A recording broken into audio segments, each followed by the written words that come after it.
Welcome to the Court of Bookish Queens, the podcast where mother, daughter, and intruder dive headfirst into the world of romantasy, sharing our unfiltered thoughts, bold opinions, and theories so wild they might need legal representation.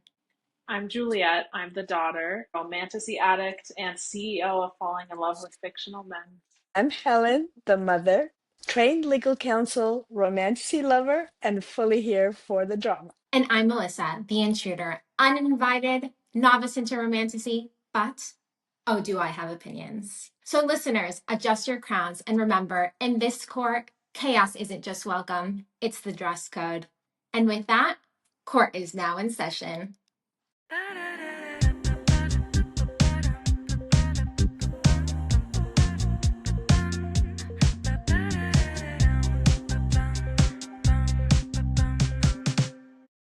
Hello, and thank you for joining us on today's episode, where we'll be covering chapters 1 through 6 of A Court of Thorns and Roses by Sarah J Maas. Before we dive deep into the episode, please listen closely to our content warning. While we are focusing our discussion on chapters 1 to 6 in Book 1, we are bringing in themes, foreshadowing, and lore, and other insights from across the series. So yes, these episodes are spoiler central for the whole of the ACOTAR series. These deep dives, however, do not have spoilers for the rest of Sarah J Maas' series, except at the end of some episodes, which we will be giving a big old spoiler warning beforehand. So, if you haven't read the entirety of the Maasverse, you can leave the episode once we call out the spoiler warning, or you can keep listening for Throne of Glass and Crescent City callouts. Last thing, before we jump into the episode, if you're loving being part of the Court of Bookish Queens and enjoying this deep dive that we're embarking on together, if you want more content, please like and subscribe on YouTube, follow us on TikTok or Instagram, or why not all of them? All right. So I was thinking that maybe for this episode, we can talk about our current reads because there's been a little change. Melissa, you want to tell us what you're reading? Okay, so I'm still on Crescent City, the first one. However, we have done a little shift of focus and we are rereading ACOTAR. With lots of tabs. Yes. Love it. So, Juliet, why are we rereading? Okay, so I think all of us got so excited because we love this series so much that we talked about a lot of things we wanted to talk about, and we kind of glossed over some minor slash major details. So we're gonna dive in a little bit deeper, make sure that we talk about all the things because I know that we have things to talk about that we've missed, especially in the Exactly. beginning of this book. Well, and I think it's a natural thing because what happens when you first pick up a book, you're kind of just like hurrying through, and you're not really paying attention to the details. And Sarah J. Maas, all hail the Queen, she puts a bunch of stuff in there that I think later on we need to kind of be aware of. So uh, rereading it is not only reminding me, but I'm kind of looking at it with fresh eyes. Mm-hmm. And I've already done half the book yesterday, so Mm-hmm. Yeah, I have a lot of thoughts, especially on the sisters. well, and yeah, and I was thinking maybe we can start with the family, with Feyre, and maybe what kind of world she lives in. So, does anybody have any particular things that you picked up about the world and how she's dealing with things in the beginning? Well, I remember when I first read the book, right? I had, again, reminder for everybody out there, never read fantasy in my life. It was just very confusing to me. So I didn't know how to pronounce fairy. I'm like, why does it end in an E? Shouldn't there be a Y? But this time around, obviously, I knew all those things. So I was able to see more details. And one thing that still stands out to me is how Feyre is the youngest. how is she the youngest? Being the youngest child, right? I do not see similarities. Like, I just don't see how she's the youngest. Maybe middle, but not youngest. That is a hot topic. A lot of people talk about the fact that Feyre and Elain and Nesta, that just the birth order is wrong in their Yeah. heads. And then I don't know if you guys saw it again, but at one point she says that she looks older than Nesta. Well, I believe it. She If does. she's out there hunting and, peeling Yeah. skin off of wolves, like, I bet that ages you. That's the opposite of retinol. Like, Yeah, and the other two are just at home, just not getting the sun. I mean, they're stressing, but they're also chilling. So you stressing think they're over what they stressing? don't have. Well, okay, maybe stressing is the wrong word, but they're like dealing with the change in status. Like they're not wealthy Yeah. anymore in different ways. And I think at least for Nesta, it's stressful. I think they're mourning. I think they're That's a good mourning word. their loss in status. And Feyre is the only one that's centered in reality and is like, okay, well, what are we going to eat tonight? You know? I think at this point it is important that for those people who may not have read the books to know that they used to be rich, right? And then they lost all their money and they've been dirt poor for a few years now, and always especially in the winters they're starving. It gave me Hunger Game vibes, the beginning. Like, it still does. It gives me Katniss out in the woods hunting for her family, taking care of her little sister. Here it's the little sister taking care of the big ones. But yeah, it gave me Hunger Game vibes for sure. I think the reason that Feyre is the one who's hunting is because her mom made her promise to take care of the whole family, right? Like, why not Nesta? Why not Elaine? So her mom makes her promise this on her deathbed. Mm.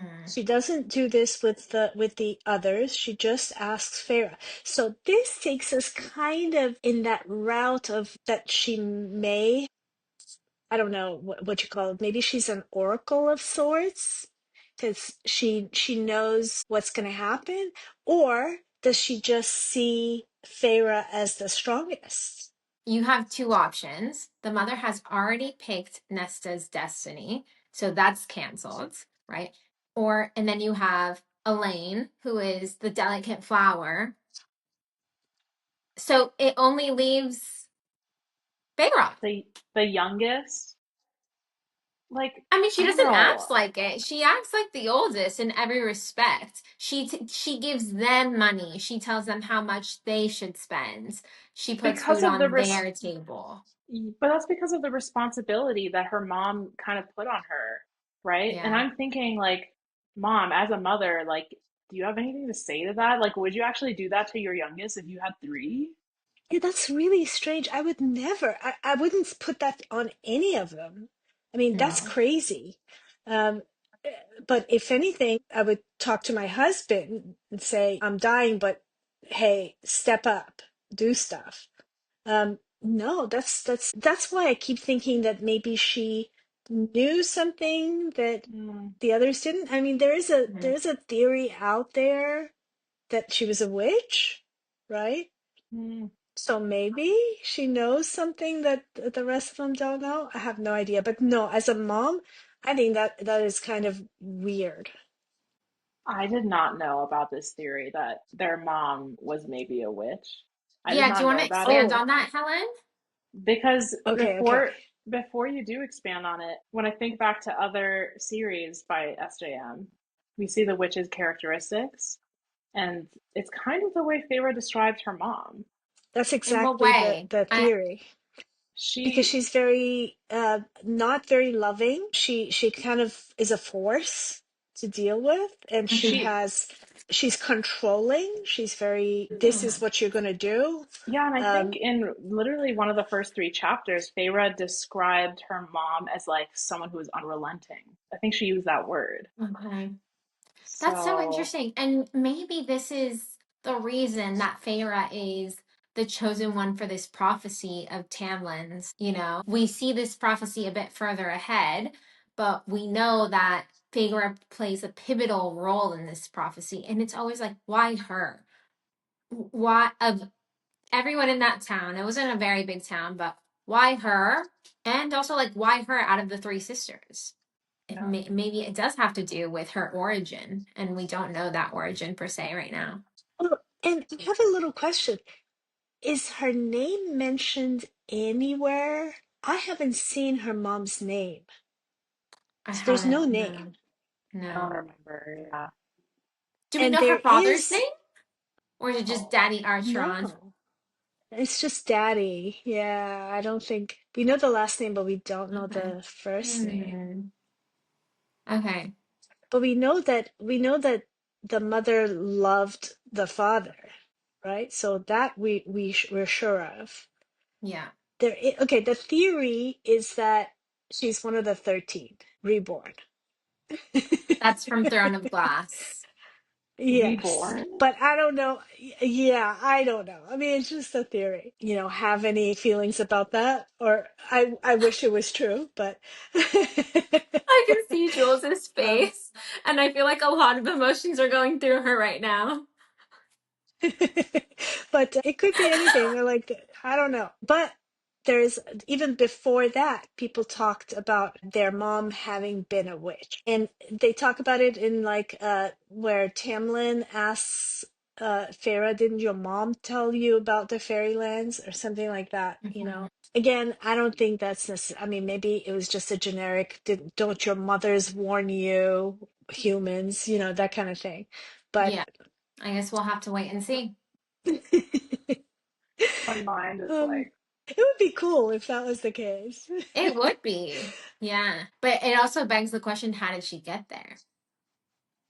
Because it's a Yeah, different world. well, yeah, and we don't know her name, so maybe at some point it'll become more clear. I don't know. Okay. Anyway, but since we're already there, kind of, can we talk about Sarah's family and their relationships to each other? Because I'll just say this, that for me, the rereading has made me a little bit more focused on those relationships. Had this general feeling that the sisters weren't really good people, and the father wasn't in the same world. He was in his own world.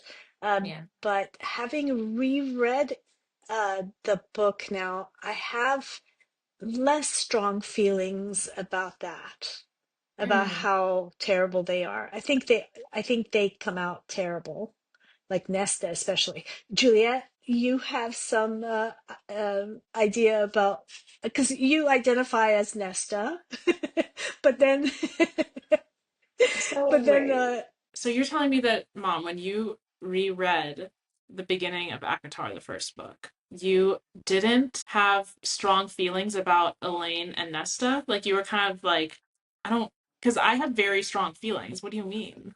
yeah, I actually kind of understood them in a different way on the Mm. reread. I see them as lost and maybe a little bit depressed.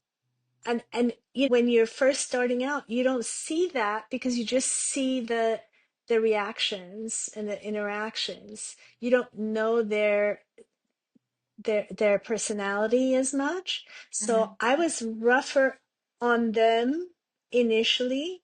Then now on the reread, I'm kind of like they're having issues. They lost their mother, they're poor, they lost their wealth, and they lost themselves in a way. And they escape. Elaine escapes through her flowers, Mhm. right? And Nesta is just acting up, and she's letting the anger come up even though she tries to fix it. For example, she she's really terrible with Feyre when she comes back with food, but she goes out and she chops the wood anyway, Yeah. right? So there's a battle going on in her own mind. The anger just oozes out, but she also tries to control herself and do the right thing. I agree with that. I think, especially with Nesta, right? It's like, obviously, we know her mental state and what she struggles with, but taking that away and just looking at it with, you know, the limited information we know here, she comes off as nasty, but it's like these outbursts, like a child or something. And then she goes and does something to try and remedy what she said before. Like, I thought it was really nasty when she kind of, I don't know if it was like make fun of, but she put Feyre down for meeting with that boy from town that she, you know, like sought comfort in, because Nesta thought he was less than.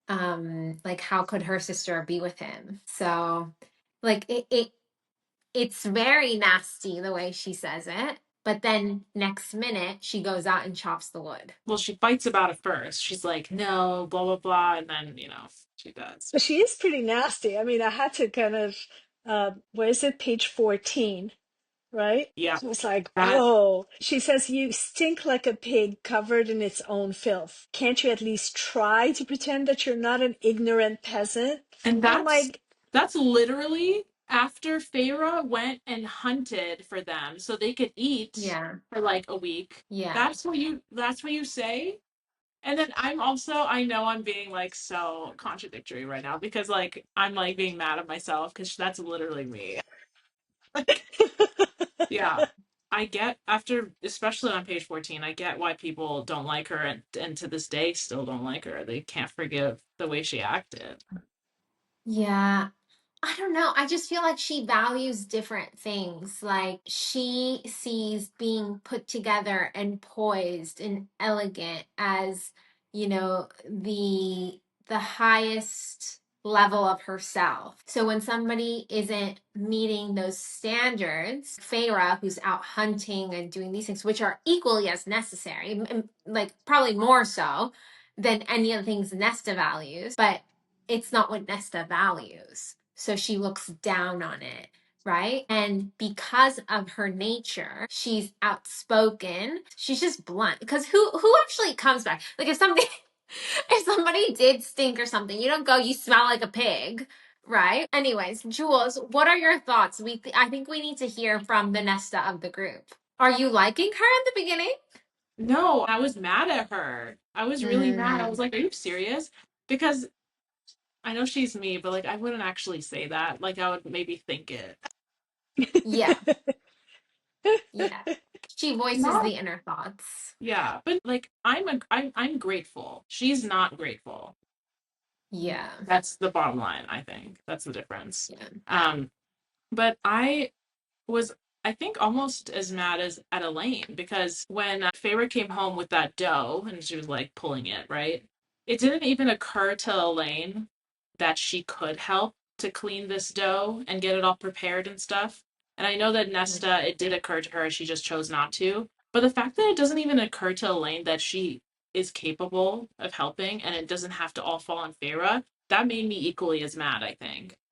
That was, But yeah. that's why I'm so confused that Elaine is the middle child. I see Elaine as the youngest because, as the youngest, if somebody were to come home with a dough, wouldn't actually happen, but a task that is like, I think is beyond me or something I've never done.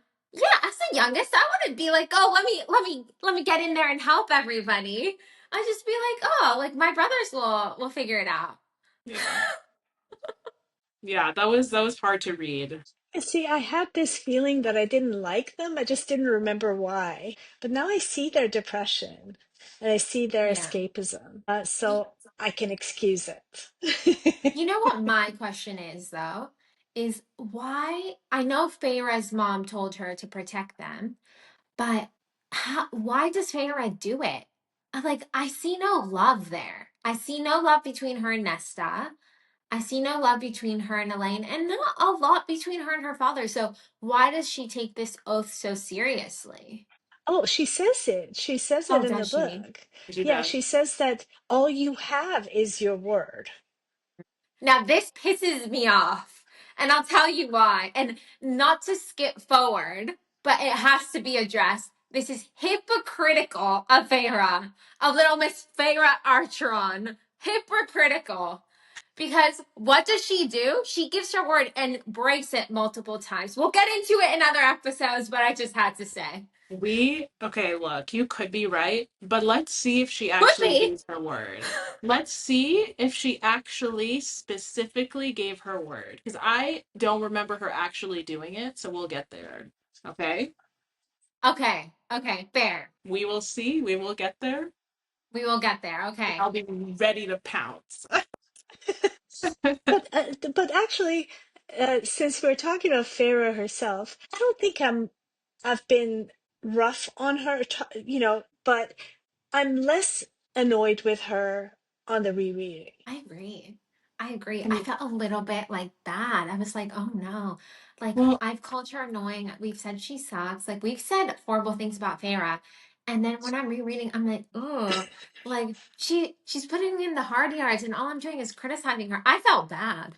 Yeah, me too. And I'm thinking this. She's never been educated. As soon as, I mean, she was 11 years old when her mother died. Yeah, I think Even so. before that, she was completely ignored. And then at 14, she just like, they're starving. And she just says, I'm going to teach myself how to hunt. And she goes Yeah. and she looks around, she watches people, and she learns how to do this. So there's some gumption there, there is strength there that I wasn't really focusing on before. Hmm. yeah. So she's a very Well, strong but girl. as you read on, there's so many things that just pile on that you forget all that hard work she did when she was 18 and below. Like you just forget all that work she did. Yeah, and I do think it has to do with the fact that once Tamlin comes and gets her and brings her to the spring court, she kind of doesn't have to do any of that. And that's the not the first impression we get of Feyre, but that's what we know about Feyre mostly for the first book. She's just a pampered princess in her castle, right? And we forget that she's that girl that hunted, that girl that fiercely protected, that provided everything. And also, I've seen Mhm. her courage, and courage doesn't necessarily mean no fear. She's got a lot of fear, but she acts, acts despite the fear, right? She So does. she's got true courage, and then she has morals.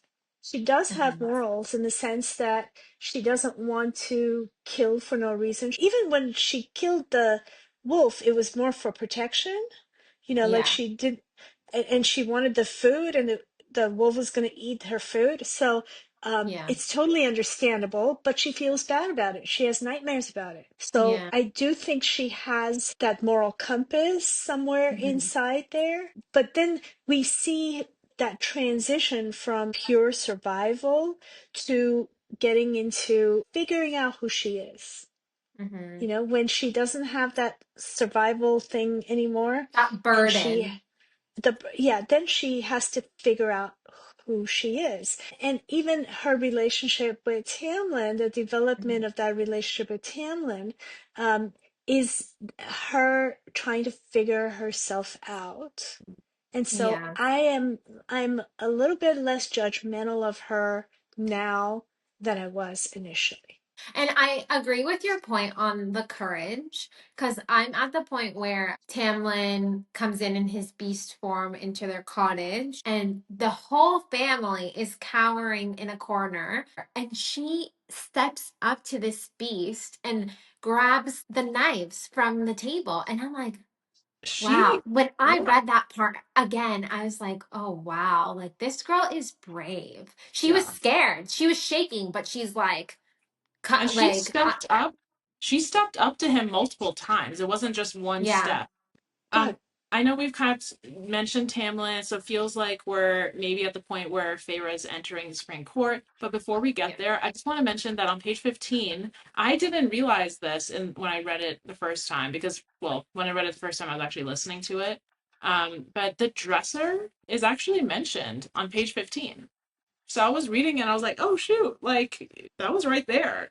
Wait, and it describes all of the like decorations and Well, stuff. so yeah, No, it yeah, she does. does. It describes the decorations, but it doesn't say like, oh, Mhm. she made this one for Nesta, this one for Elaine. Like Yeah. it Okay. just, yeah. Yeah, it was Just great. says about it. Mm. And then I wanted to bring this up because it's so early in the book and we're there. So let's Yeah. let's let's address it. Remember how you were talking about, Melissa, um, Mm. about like Elaine not being um Archeron's daughter. Yes, Okay, so that she's fathered by somebody else. possibly. Well, Yeah. in Uh-huh. in here on page 10, she says she's talking about Elain, and she says her brown eyes, my father's eyes. Elain is her father's daughter. She's got his eyes. Mm, okay. Okay, so we think because of the eyes, it has to be Daddy Archeron's. So I actually remember that, and I was gonna bring it up, but then I was thinking, since this book is in Feyre's perspective, what if that's just Mm. like what we're seeing because that's how Feyre chooses to see it? Yeah, that's true. That is true. I just think there has to be a bigger thing with Elaine. There can't be a whole book that's coming about her, which we highly speculate it is about her. And it can't, like, there has to be more to her. It because it'll be boring.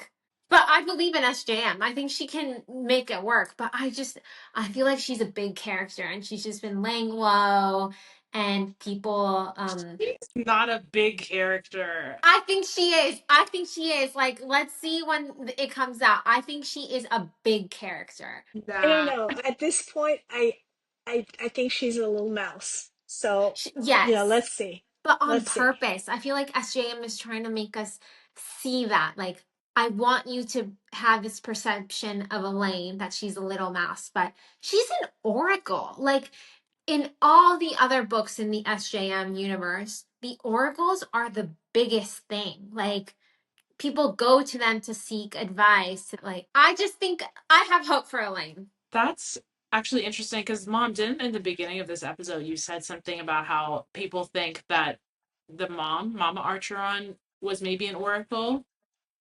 No, they said that she's a witch, But but I think that can be one of a witch's powers. Hmm.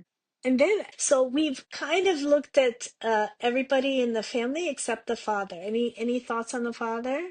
I still wish I was him, just sitting by the fire, making his little wood carvings. Like, love that for him, but obviously very bad for his growth. Like, bad father, but love your life. Yeah, I don't understand the father at all. It just goes to neglect, that she was neglected, both by her mother and Yeah. her father.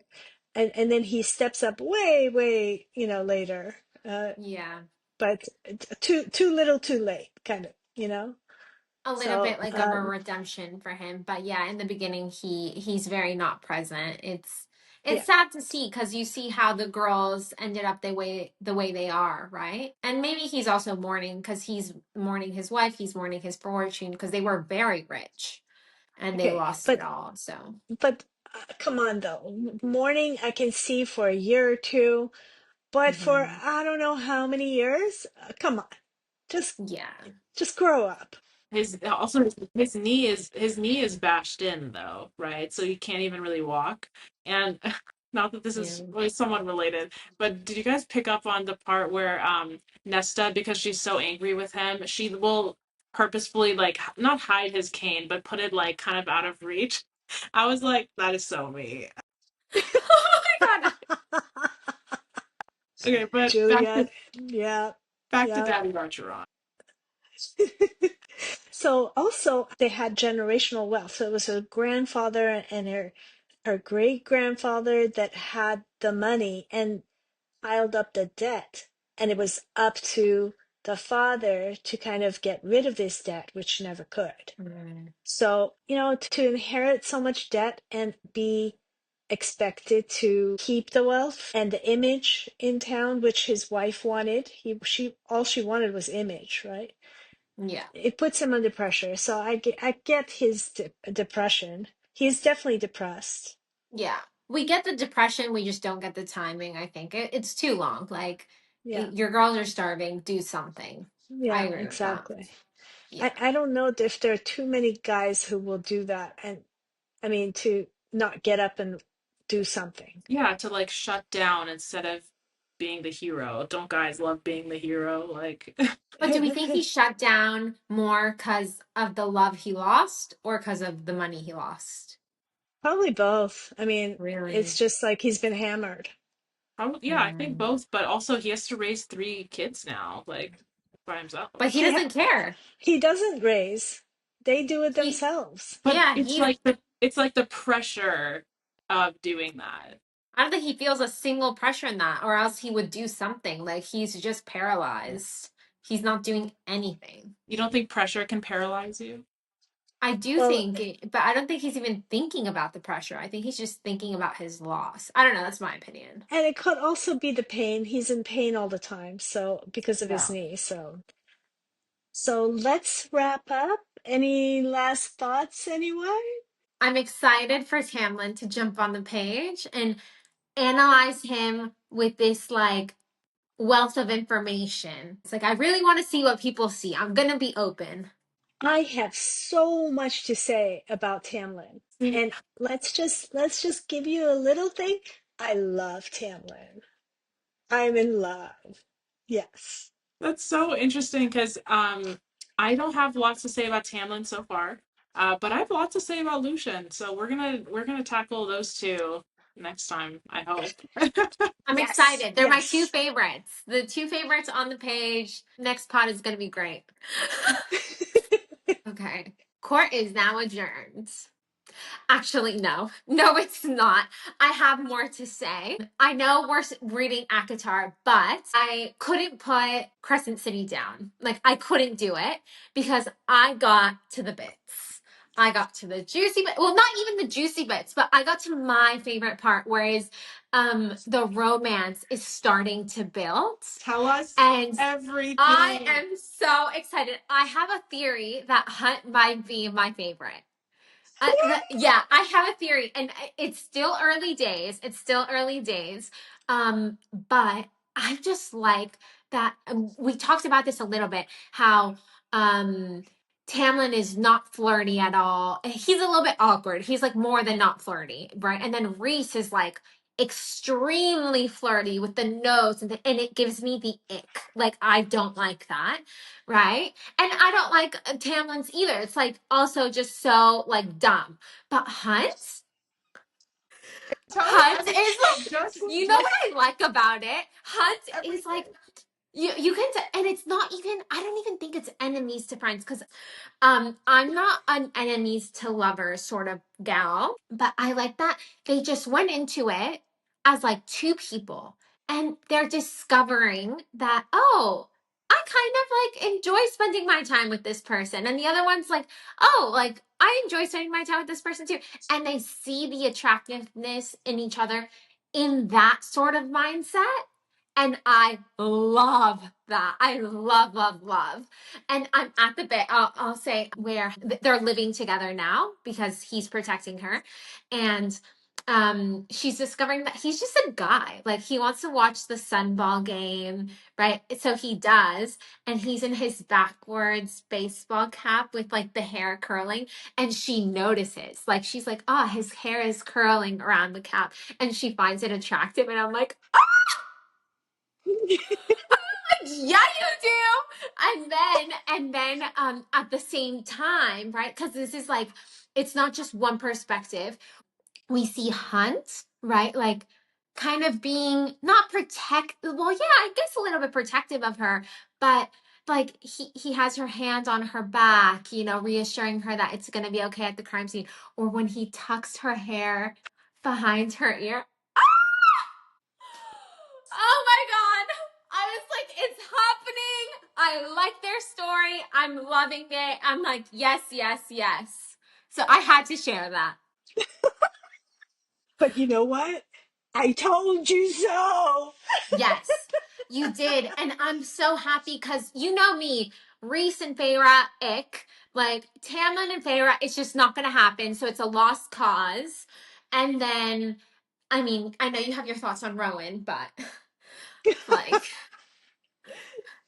you know, and even with like Throne of Glass, Dorian, Kale, And that whole dynamic, like I hadn't like really picked a team because I liked both of them. And then Rowan came on the page and I'm like, okay, Rowan, but this is like from the get-go, meet cute. Well, it wasn't that cute how they met actually, but you know what I mean. It was, I'm just liking it. I am liking it. I have heard theories, which I don't like, but they are my favorites. And Hunt, what a guy. I love him. There's nothing there that I don't like. Yeah, I do miss Hunt. I think throughout my life, I shall miss Hunt. Oh my God. Okay. All right. Shall we adjourn court now? Court is now adjourned. Thank you for that interlude.